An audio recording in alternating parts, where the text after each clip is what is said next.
நேற்று திருநெல்வேலி பாளையங்கோட்டை சிம்மராஜபுரம் கிட்டத்தட்ட 40-50 வருஷம் தான் ஐயா முத்துராமலிங்க தேவர் புகைப்படத்தோட ஒரு கோயில் கட்டி ஊர் மக்களும் சேர்ந்து எடுத்து வந்த ஒரு கோயில்.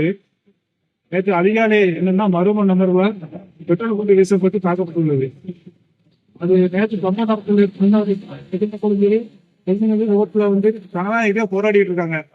எங்களோட கோரிக்கையா இங்க மட்டும் இல்ல, தமிழ்நாட்டில் ஒரு 25 மாவட்டம் பிஎம்டி மக்கள் பாதுகாப்பு இயக்கத்தோட நிர்வாகிகள் அனைவரும் ஒரு 25 மாவட்டத்துக்கு மேல இன்னைக்கு வந்து அந்த போட்டோ செய்தப்பட்ட இடத்துல வெங்கடாசல வைக்கணும் அப்படின்னு சொல்லி எங்களோட பிஎம்டி மக்கள் பாதுகாப்பு இயக்கத்தோட பொறுப்பாளரும் ஊர் பொதுமக்கள் சார்பாக எல்லா மாவட்ட ஆட்சியர்களை சந்தித்து இன்னைக்கு ஒரு மனு கொடுத்து வந்திருக்கிறோம்.